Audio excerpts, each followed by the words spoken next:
मैंने देखा उनके साथ जो स्त्री थी वो अति सुंदर थी। तीनों लोकों में ऐसी सुंदर स्त्री और नहीं होगी। मैंने सोचा कि बड़े भाई महाराजा रावण के लिए इससे अच्छा उपहार और क्या होगा, परंतु वो दोनों भेड़ियों की तरह मुझ पर भड़क उठे। ये उनकी अंतिम भड़ास थी बहन। हम आज उन्हें यमलोक पहुंचाएंगे। दूषण, हमारा रथ मंगवाओ, हम अभी जाएंगे।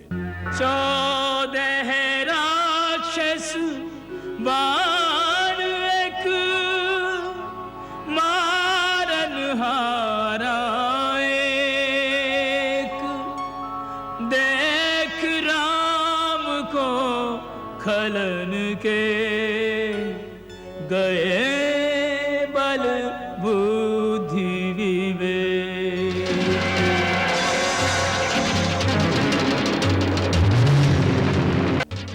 क्या कहा? एक ही बाण से हमारे 14 योद्धाओं को मार डाला? हाँ भाई, उसने एक ही बाण ऐसा चलाया कि एक ही क्षण में 14 के 14 मस्तक धड़ से अलग हो गए। लगता है उसने भी थोड़ी बहुत मायावी विद्या सीख ली है। हमें स्वयं चलना पड़ेगा। दूषण, अपने चुने हुए सैनिकों को तैयार करो, हम स्वयं चलेंगे। अब ये बाण तुम्हारा और तुम्हारी सेना का संहार करके ही तुणीर में वापस जाएगा। हम डरकर शत्रु को एक बार भाग जाने का अवसर अवश्य देते हैं, क्योंकि रण में पेट दिखाकर भागते हुए शत्रु पर हम प्रहार नहीं करते। जो प्राण बचाना चाहो तो अभी समय है।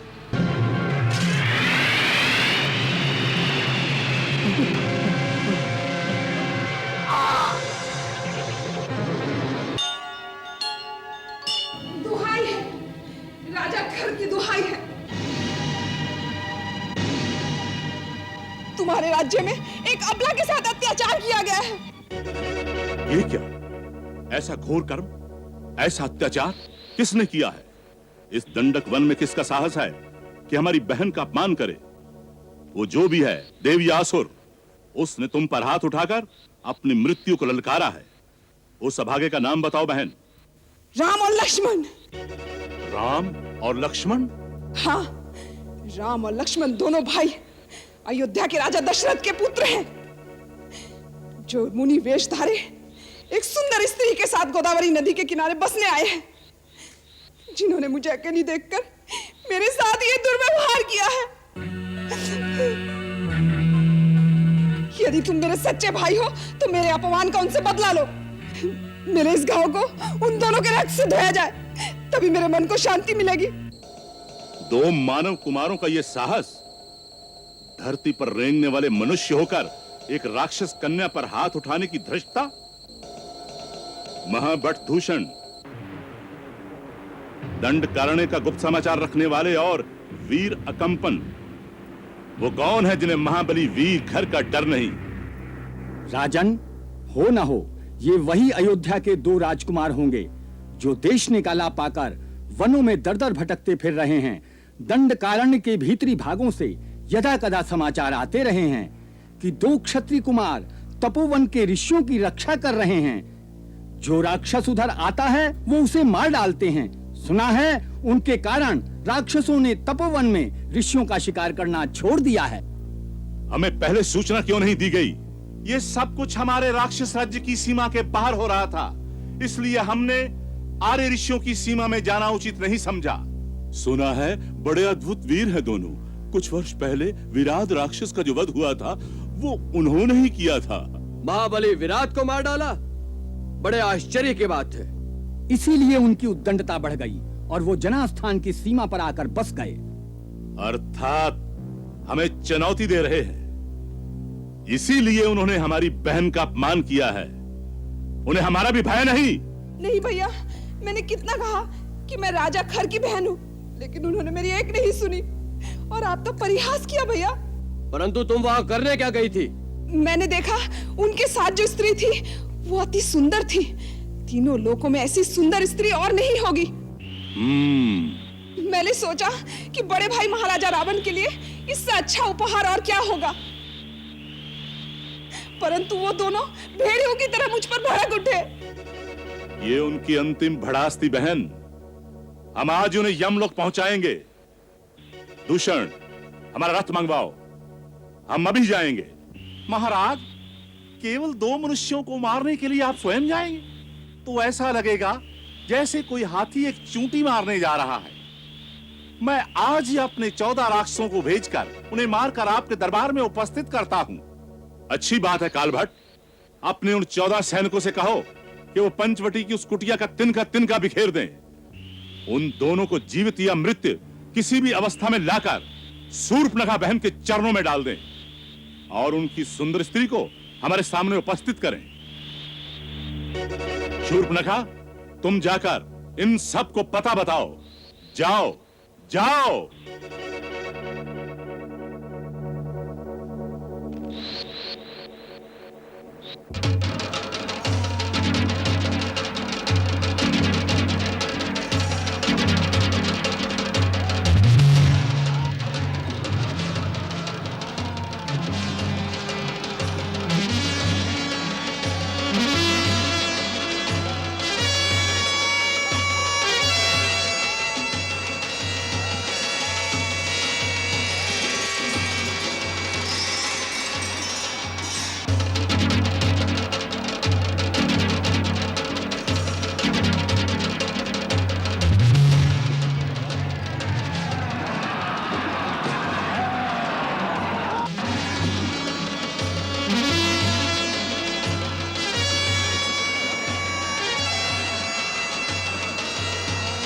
मेरा अनुमान ठीक निकला, वो आ गए।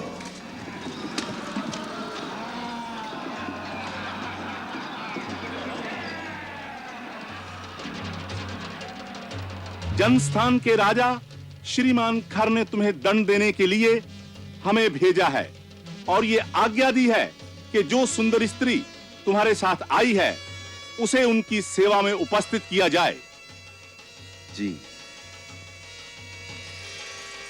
तुम यदि उनकी शरण में चले जाओ तो हो सकता है तुम्हें दया करके छोड़ दे।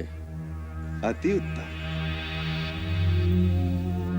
14 राक्षस बाण एक मारन हारा एक, देख राम को खलन के गए बल बुद्धि विवेक।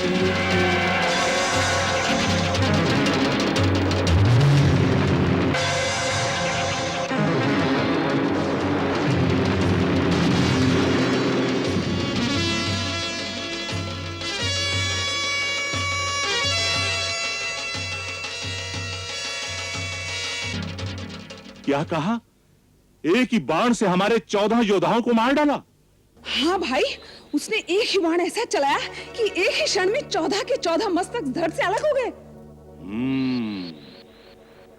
लगता है उसने भी थोड़ी बहुत मायावी विद्या सीख ली है।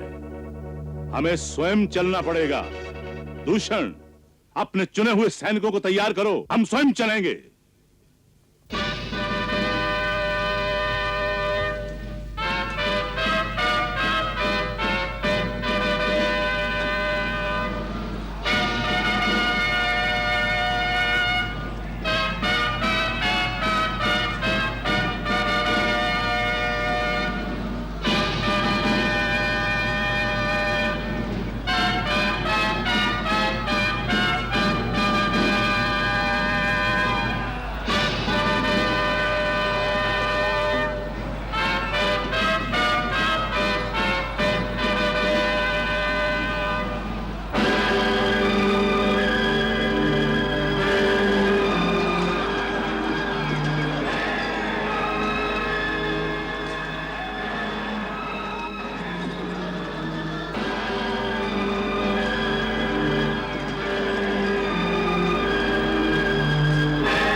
लगता है खरदूषण अब स्वयं सेना लेकर आए हैं। मैं अकेला ही जाकर उनको रास्ते में रोकता हूं, तुम यहीं ठहरो। भैया, मैं भी साथ आता हूं। नहीं लक्ष्मण, हम दोनों यदि चले जाएंगे तो वो क्रूर राक्षसी सीता को अकेली पाकर आक्रमण कर देगी। तुम यहीं सजग रहकर सीता की रक्षा करो। मैं अकेले ही उनसे निपट लूंगा, मेरी चिंता मत करो। मुझे आपकी चिंता नहीं भैया, मैं तो ये कह रहा था उनसे मैं अकेला ही निपट सकता हूं। अवश्य निपट सकते हो, परंतु इस समय तुम यहीं ठहरो।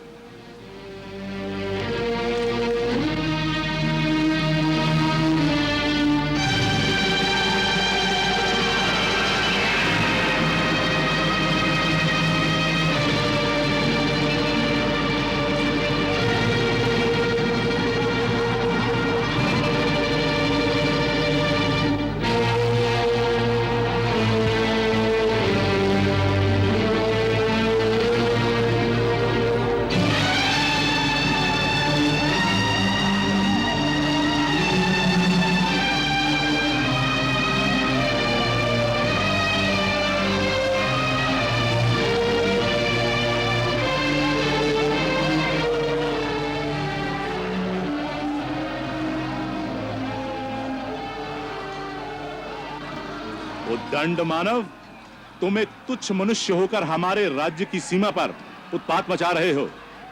हम तुम्हें प्राण दंड देने आए हैं। ये धनुष बाण वहीं धरती पर रख दो और आगे बढ़कर अपने आप को हमारे हवाले कर दो। अभिमानी राक्षस, यह धनुष बाण हमने ऋषियों की आज्ञा से उठाया है, जिन्हें तुम्हारे राक्षस अकारण ही मार डालते हैं। अब यह बाण तुम्हारा और तुम्हारी सेना का संहार करके ही तुणीर में वापस जाएगा। हम डरकर शत्रु को एक बार भाग जाने का अवसर अवश्य देते हैं, क्योंकि रण में पेट दिखाकर भागते हुए शत्रु पर हम प्रहार नहीं करते। सब प्राण बचाना चाहो तो अभी समय है। मुझे तुम्हारी मूर्खता पर हंसी आती है। अकेले ही मेरी सेना का और मेरा सामना एक साथ करना चाहते हो? मैं तुम पर दया करके अब तक चुप था, परंतु तुम दया के पात्र नहीं हो। दूषण, अपनी सेना को आज्ञा दो कि इसे जाकर घेर ले। जो आज्ञा। राम, ये सब मायावी और कपट युद्ध करने वाले हैं। इन्हीं के शस्त्र से इनका उत्तर दो। तुम्हारे पास ऋषि विश्वामित्र का दिया हुआ मोहिनी अस्त्र है, इस समय उसका प्रयोग करो, जिससे वे स्वयं उसकी माया से भ्रमित हो जाएं और आपस में लड़ मरे।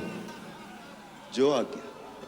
राम के मानस आए अगस्त ने मोहनी अस्त्र को ध्यान करायो।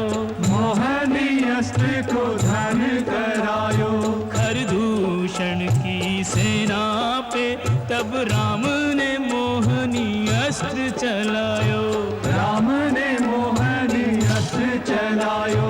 राम ही राम भय चहुँ ओर, राम ही राम भय चहुँ ओर, जो देखो सो राम को मारन धायो। मरन लगे लड़ शत्रु परस्पर, कोई न राम के सन्मुख आयो। कोई न राम के सन्मुख आयो। कोई न राम के सन्मुख। अरे मूर्खो, ये क्या कर रहे हो? आपस में क्यों लड़ रहे हो? दूषण, ये क्या हो रहा है? भैया, हमारे योद्धा पागल हो गए हैं, आपस में ही लड़ मर रहे हैं।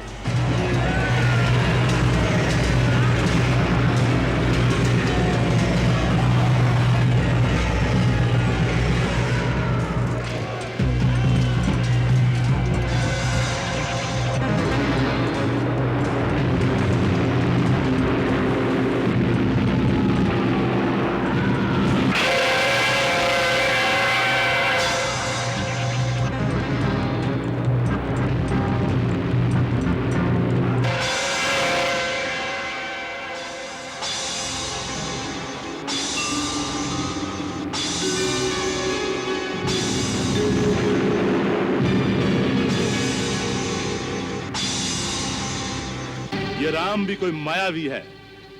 इसने मोहनी अस्त्र का प्रयोग करके हमारी सेना को भ्रम में डाल दिया है। अच्छा, तो मैं पहले इसकी माया को ही समाप्त कर देता हूं। ये ले।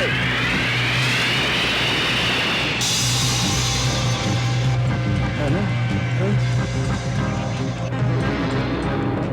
अच्छा, तो बच इससे।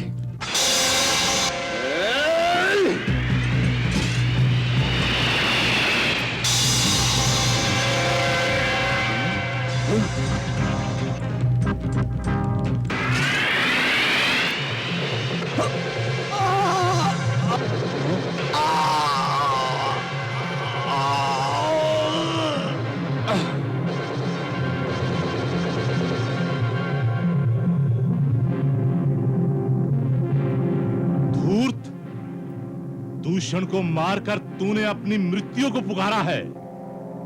कहीं से थोड़ी सी हमारी विद्या सीख आया है? तू अपने आप को बड़ा मायावी समझता है। ठहर जा, मैं तुझे दिखाता हूं अपनी माया का प्रभाव।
तुम धन्य हो राम।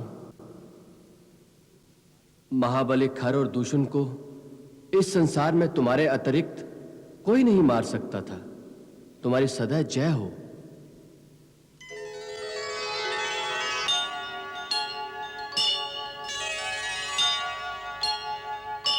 हनुमान, मेरा लक्ष्मण जो सदा मेरे सन्मुख आने पर खड़ा हो जाता है, वही आज मेरे सामने नयन मूंदे पड़ा है। ये कैसे हुआ?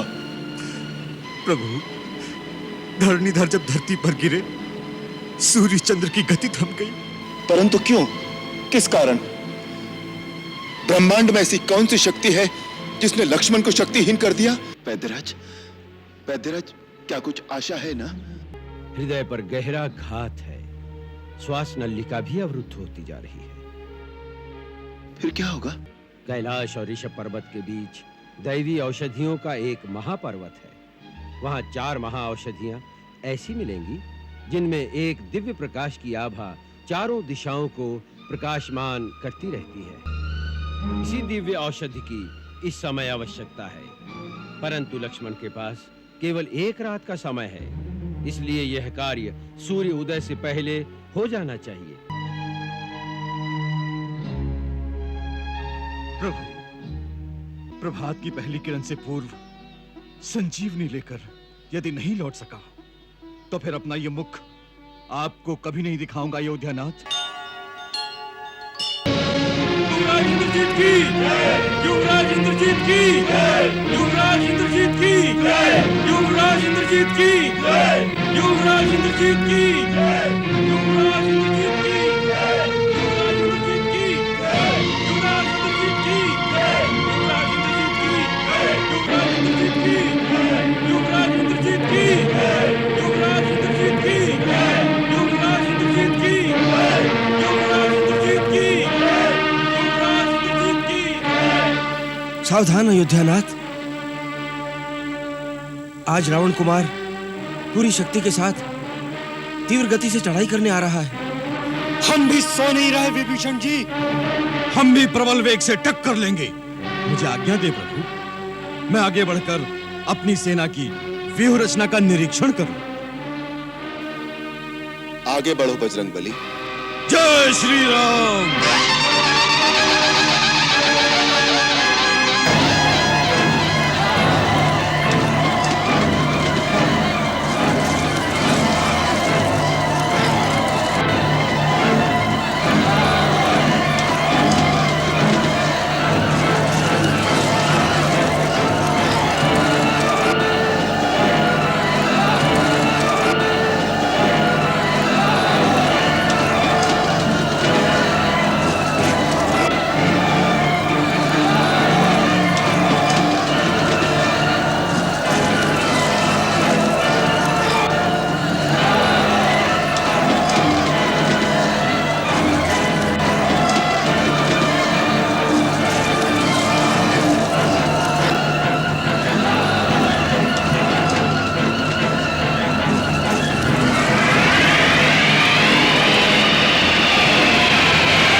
तुम्हारा राम और उसका भाई लक्ष्मण, क्या नागपाश का विष नहीं उतरा अभी जो तुम्हें बेमौत मरने भेज दिया?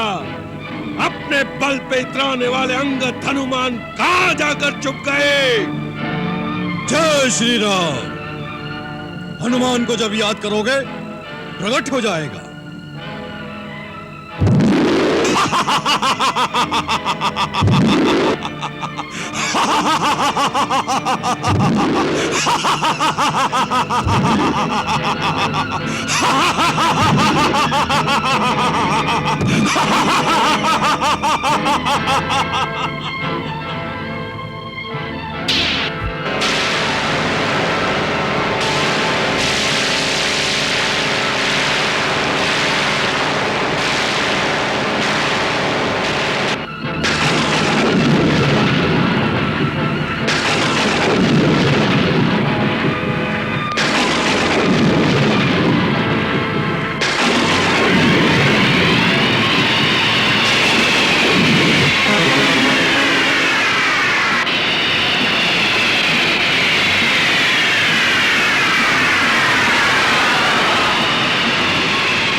का वध करने नहीं आया। जिसने मेरे भाई अधिकार का वध किया है उस लक्ष्मण से जाकर कहो कि कायरों की तरह मुंह न छपाए, सामने मैदान में आए। उसकी मौत से ललकार रही है। कहाँ है लक्ष्मण?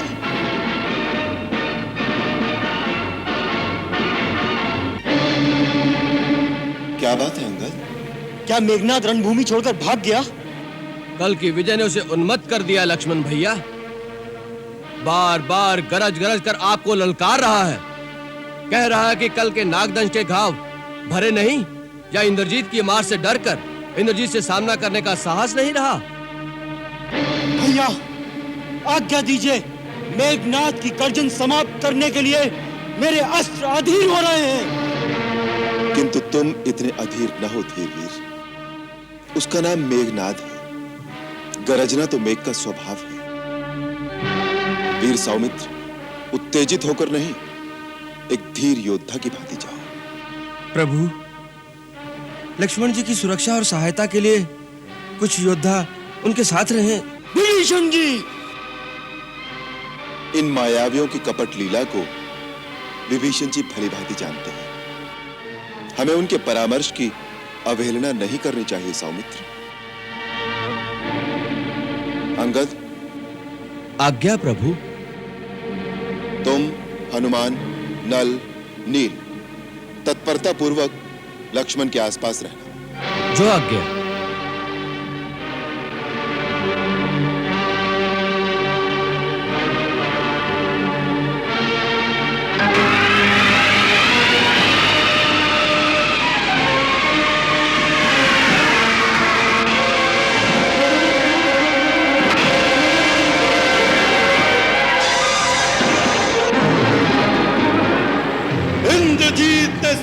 वीरों को धूल में मिला दिया है। देवताओं का गर्व चूर चूर किया है। रणभूमि में इन वानरों से खिलवाड़ करने में आनंद नहीं। किसी वीर की वीर के साथ टक्कर हो तो योद्धा की रण पिपासा पूरी होती है। अपने राम और लक्ष्मण से कहो कि सामने आए, या अपने अस्त्र शस्त्र हमारे चरणों में डालकर अयोध्या वापस लौट जाए। तुम निशाचरों को यमलोक भेजे बिना हम अयोध्या कैसे लौट जाए मेघनाथ? आ गया तू। अपनी सहायता के लिए अपने बड़े भैया को साथ नहीं लाया। बढ़ बढ़कर नाद न कर मेघनाथ। मेघनाथ के सिंहनाद का परिणाम तो तू देख ही चुका है। कल बच गया, लेकिन आज साक्षात ब्रह्मा विष्णु महेश भी तुझे बचाने आ जाएंगे तो वो भी नहीं बचा पाएंगे।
दो राजपुत्र दो तेजवंत दो शक्तिवान टकरावे, तीरन से काटे तीरन को तीरन पे तीर चलावे। हर हर महादेव, हर हर महादेव।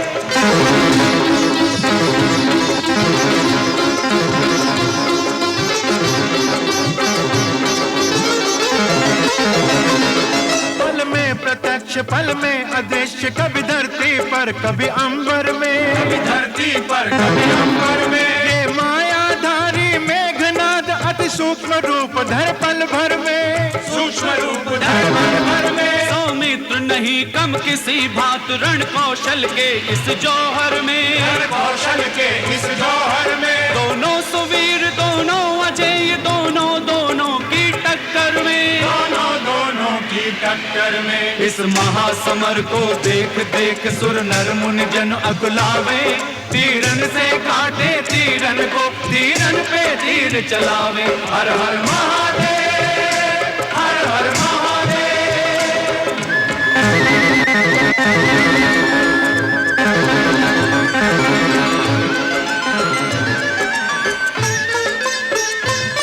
कभी जाकर दूर करे प्रहार, कभी आ लक्ष्मण के पास लड़े, लक्ष्मण के पास लड़े। श्री राम शपथ लेकर लक्ष्मण करने असुरों का नाश लड़े, करने असुरों का नाश लड़े।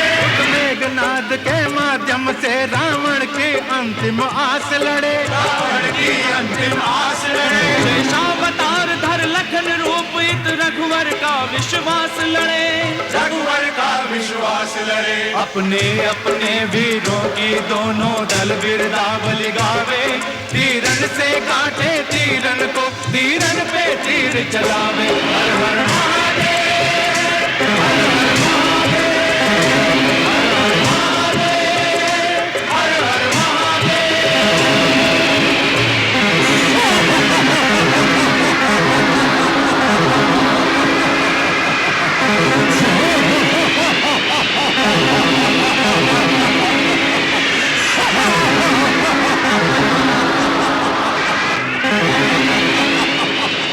भैया भैया वो कपट युद्ध पर उतर आया है, अदृश्य होकर प्रहार कर रहा है। भैया मुझे आज्ञा दीजिए, संपूर्ण राक्षस जाति का नाश करने के लिए मैं ब्रह्मास्त्र का प्रयोग करूं। नहीं लक्ष्मण, ब्रह्मास्त्र अत्यंत विनाशकारी है। शास्त्र उसके प्रयोग की आज्ञा हर परिस्थिति में नहीं देता, अतः हमें उत्तेजित होकर धर्मयुद्ध का मार्ग नहीं छोड़ देना चाहिए। परंतु राक्षस लोग किसी नीति को नहीं मानते, वो युद्ध में छल कपट का सहारा लेकर हमारी सेना का संहार कर रहे हैं। उनके मायावी शस्त्रों से बचने के लिए एक ही रास्ता है, ब्रह्मास्त्र का प्रयोग किया जाए।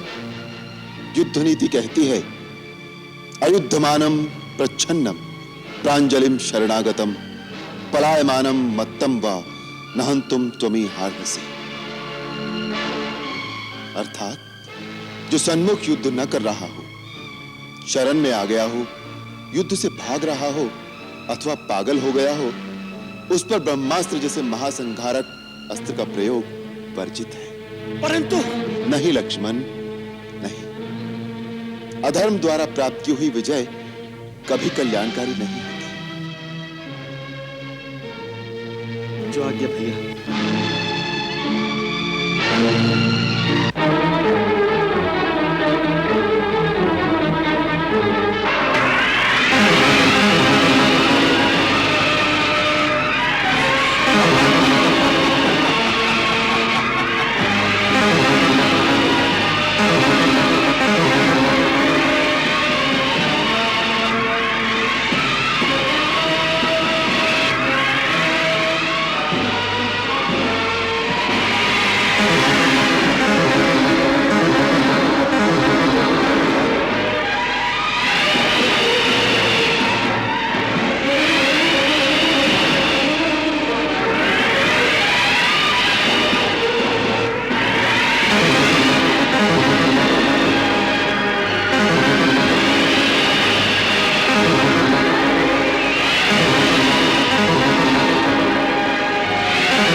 लखन सो विफल भय सब बाण, इंद्रजीत ने शक्ति को तब कीनो आह्वान। बिजली जैसी चमकी बरछी और काल की भांति चली बरछी, रणवीरन के उर्चीरन को परगट रण माही भई बरछी। सब रोकन हारे हार गए, सब रोकन हारे हार गए, नहीं काहू के रोके रुकी बरछी। लक्ष्मण को लक्ष्य बनाए लियो, सीधी उर्माही धसी बरछी।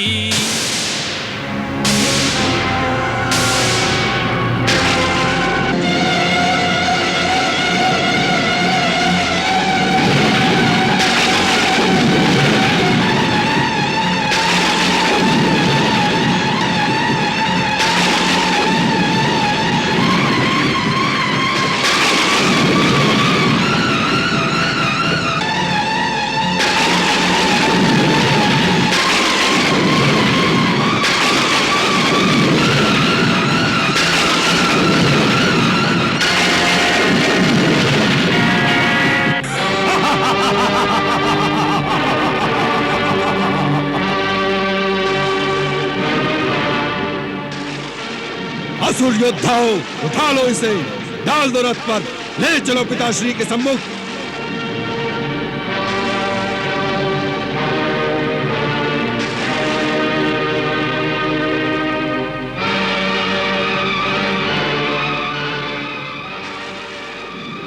ये तो धरती में गड़ गया है युवराज। हट जाओ। इंद्रजीत की विजय का उपहार लंकेश को मैं भेंट करूंगा।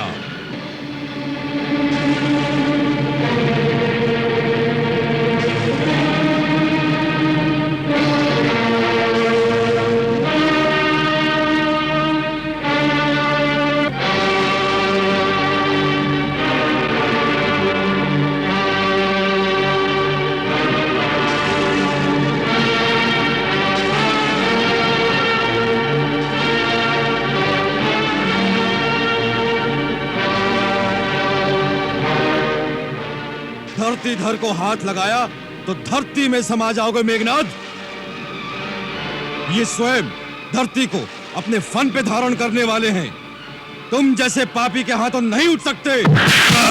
मेघनाद सो नहीं उठे शेषनाग को भार, हनुमत चले उठाए के मूर्छित लखन कुमार।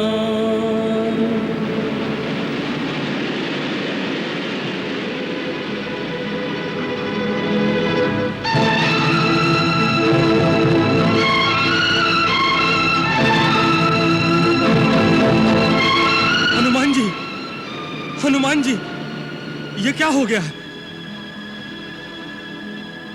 हनुमान जी, वीरवर लक्ष्मण को ये क्या हो गया है? अनर्थ हो गया सुग्रीव महाराज, अनर्थ हो गया। लक्ष्मण, लक्ष्मण, क्या हुआ लक्ष्मण को?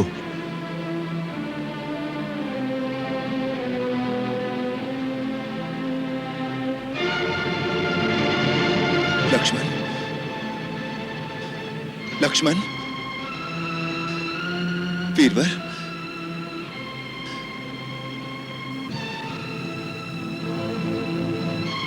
हनुमान, मेरा लक्ष्मण जो सदा मेरे सन्मुख आने पर खड़ा हो जाता है, वही आज मेरे सामने नयन मूंदे पड़ा है। ये कैसे हुआ? प्रभु, धरणीधर जब धरती पर गिरे, सूर्य चंद्र की गति थम गई। परंतु क्यों? किस कारण? ब्रह्मांड में ऐसी कौन सी शक्ति है जिसने लक्ष्मण को शक्तिहीन कर दिया? क्या क्या ये भी कोई निशाचरी माया है? अयोध्यानाथ, ये निशाचरी माया नहीं, मेघनाद ने घात लगाकर वीरघातनी शक्ति का प्रहार किया है। घोर तपस्या करके रावण कुमार ने यह प्राणघातनी शक्ति प्राप्त की थी। जब कोई उपाय नहीं दिखता तब कभी कभार ही वो इस शक्ति का प्रयोग करता है। संभव है तीव्र विषैले नाग का कांटा बच जाए, यमपाश से भी प्राण न जाए, परंतु इस वीरघातनी शक्ति से बचना असंभव है। नहीं,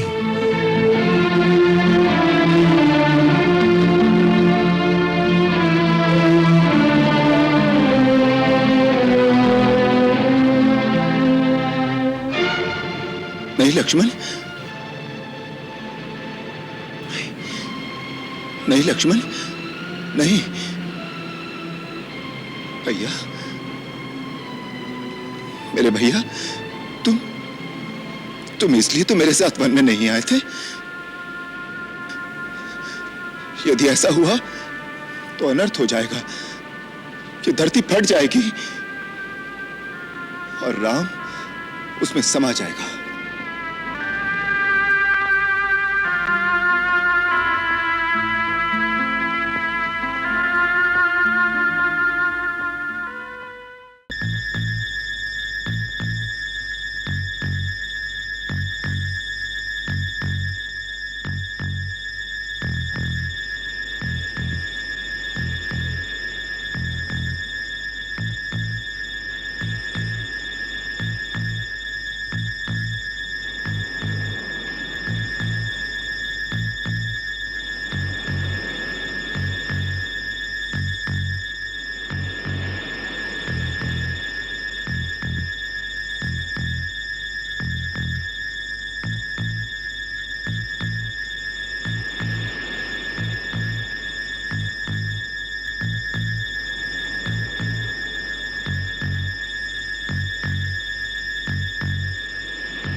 वैद्यराज, वैद्यराज, क्या कुछ आशा है ना? आयुर्वेद अंतिम सांस तक आस नहीं छोड़ता श्री राम। हृदय पर गहरा घात है, श्वास नलिका भी अवरुद्ध होती जा रही है। फिर क्या होगा? मेरी वनस्पतियों और जड़ी बूटियों में ऐसी जड़ी बूटी नहीं है जिससे इनका उपचार कर सकूं। वैद्यराज, रघुवीर, अधीर होने से रोगी की पीड़ा दूर नहीं होती। उपाय है, लेकिन अत्यंत दुष्कर, अत्यंत दुर्लभ। आप बताइए तो सही श्रीमान जी। क्या बताऊं हनुमान, यहां से हिमालय पर्वत तक जाकर सूर्य उदय से पहले लौटकर आना असंभव है, इसलिए बताने से क्या लाभ। वैद्यराज, मैं अपने प्रभु के लिए हिमालय तो क्या, कहिए तो ब्रह्मलोक की प्रदक्षिणा करके भी रात रात में लौट आऊं। आप वो दुष्कार्य बताइए तो सही। यदि इतना साहस है तो सुनो। कैलाश और ऋषभ पर्वत के बीच दैवी औषधियों का एक महापर्वत है। वहां 4 महाऔषधियां ऐसी मिलेंगी जिनमें एक दिव्य प्रकाश की आभा चारों दिशाओं को प्रकाशमान करती रहती है। उनके नाम हैं विशल्यकारिणी, स्वर्णकारिणी, संधानी और मृत संजीवनी। इनमें से एक घावों को भर देती है, दूसरी कटे हुए अंगों को जोड़ देती है, तीसरी विकलांग अथवा विकृत शरीर को यथावत रूप दिला सकती है, चौथी मृत संजीवनी, जो यदि समय पर मिल जाए तो मृतक को जिला सकती है। इसी दिव्य औषधि की इस समय आवश्यकता है, परंतु लक्ष्मण के पास केवल 1 रात का समय है, इसलिए यह कार्य सूर्य उदय से पहले हो जाना चाहिए। तभी इस उपचार का लाभ हो सकता है, अन्यथा लक्ष्मण के प्राण बचाना असंभव है। असंभव तो असंभव ही रहेगा, कहां लंका का समुद्र तट, कहां हिमालय? कौन ला सकेगा संजीवनी बूटी? प्रभु, आपका इस दास से विश्वास उठ गया। हनुमंत, कैसे पृथ्वी के दूसरे छोर से आएगी वो बूटी एक रात में?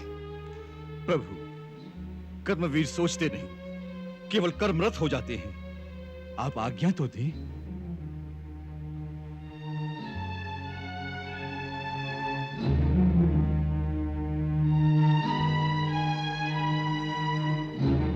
प्रभु, मुझे पूर्ण विश्वास है बजरंग इस कार्य में भी सफल होंगे।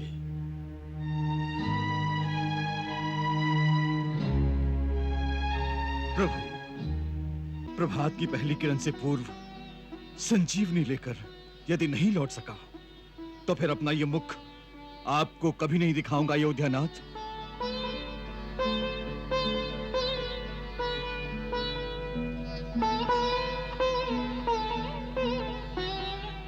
तुम कभी असफल नहीं हो सकते हनुमंत।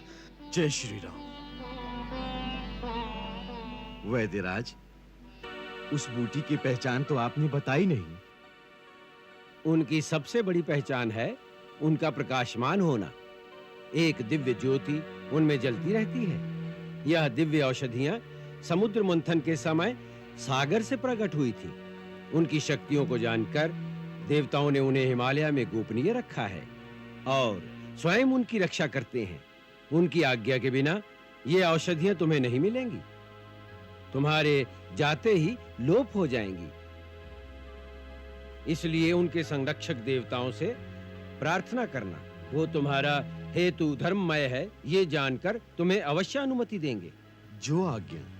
संजीवनी लावन चले, कपि कह जय श्री राम। करुण अवस्था में यहाँ सोचे करुणा धाम। क्या मोल भला इस जीवन का आए, यदि बंधु के काम नहीं। भाई को जो आज बचा न सका, कोई राम का लेगा नाम नहीं। जग वालों, जग में सब कुछ है, भाई जैसा सुख धाम नहीं। है जोड़ी राम और लक्ष्मण की, लक्ष्मण जो नहीं तो ये राम नहीं। लक्ष्मण जो नहीं तो ये राम नहीं।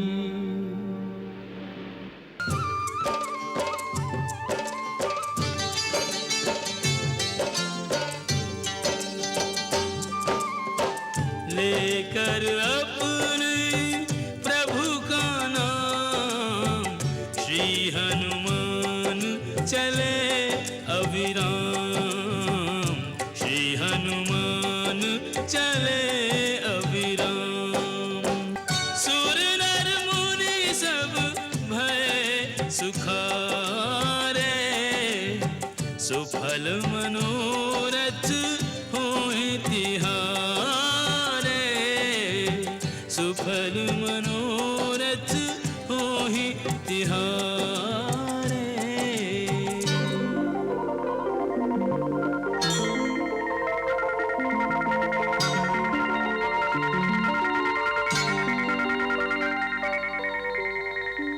कौन कौन कौन?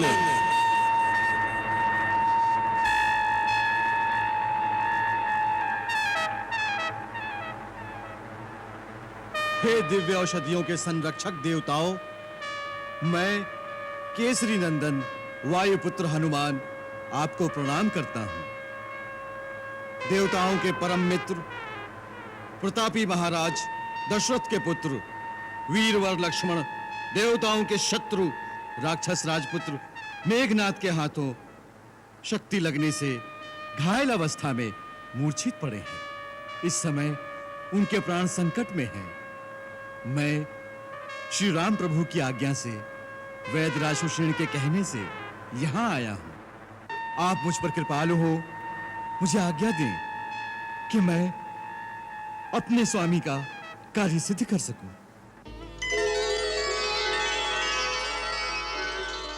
हनुमंत, हम तुम्हारी विनम्रता से प्रसन्न हैं। तुम्हारा हेतु धर्ममय है। तुम जो चाहो इस पर्वत से मिल जाएगा।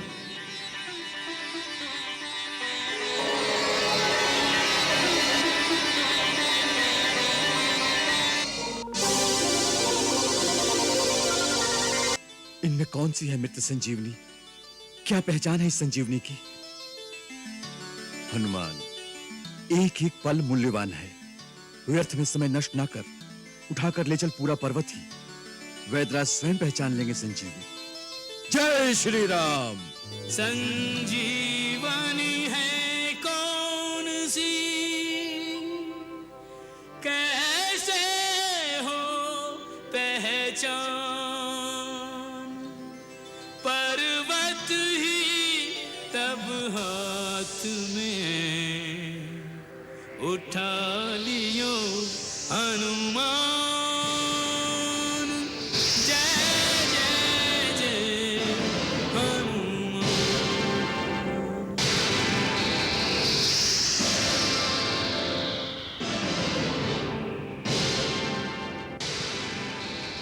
कपि उड़ कर पहुँचे वहाँ जहाँ जन्मे जगदीश।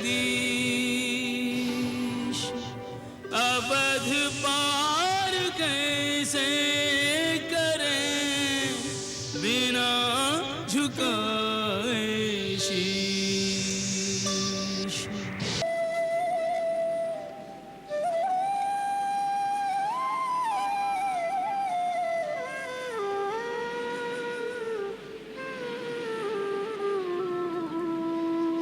पल पल व्याकुलता बढ़े, छिन छिन छीजे रैन, कर विलाप हरि मनुज सम, कहत बंधु से बैन। मेरे लखन दुलारे बोल कछु बोल, मत भैया को रुला रे बोल कछु बोल।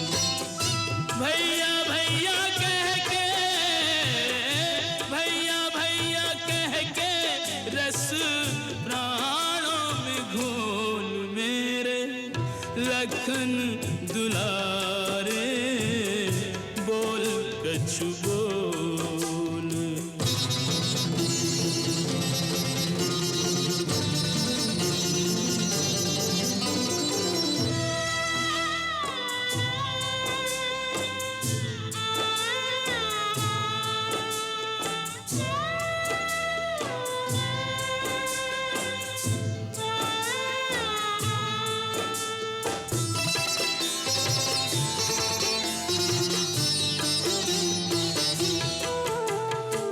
बीती जाए रैन पवन सुत, क्यों अब तक नहीं आए।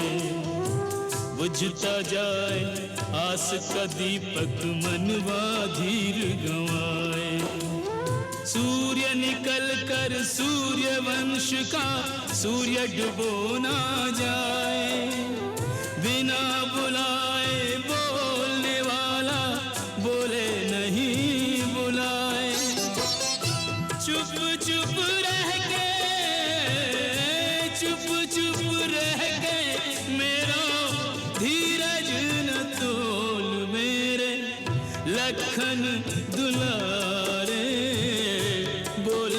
कछु बोल रे मत भैया को रुला रे, बोल कछु बोल।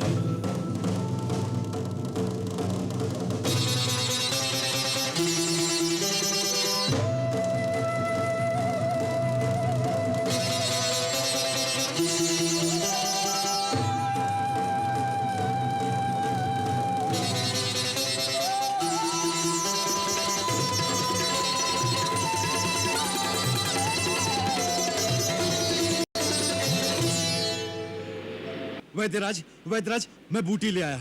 अरे महावीर, तुम तो पूरा पर्वत उठा लाए। क्या करता वैद्यराज, मैं ठहरा अज्ञानी, आयुर्वेद आचार्य तो हूं नहीं जो जड़ी बूटी की पहचान कर लेता, इसलिए पूरा पर्वत ही ले आया हूं। आप अपने आप पहचान कर लीजिए ना उस संजीवनी की। चलिए वैद्यराज जी।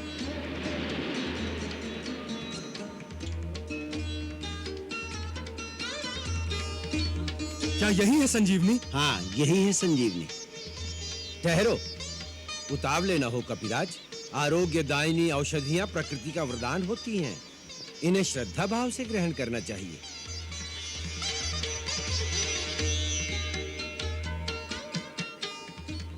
जय भगवान धन्वंतरी। हे दिव्य औषधि, हे प्राणदायिनी माता संजीवनी, मैं सुषेण वैद्य, एक परमवीर सूर्यवंशी राजकुमार के जीवन की भिक्षा तुमसे मांगता हूं।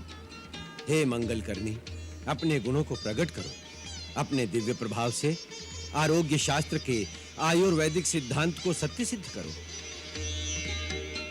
माता, एक धर्मरत मानव के कल्याण के लिए आपकी पत्तियों की आवश्यकता है। अपनी पत्तियों से मेरे रोगी को आशीर्वाद प्रदान करें।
कहाँ है मेघनाथ?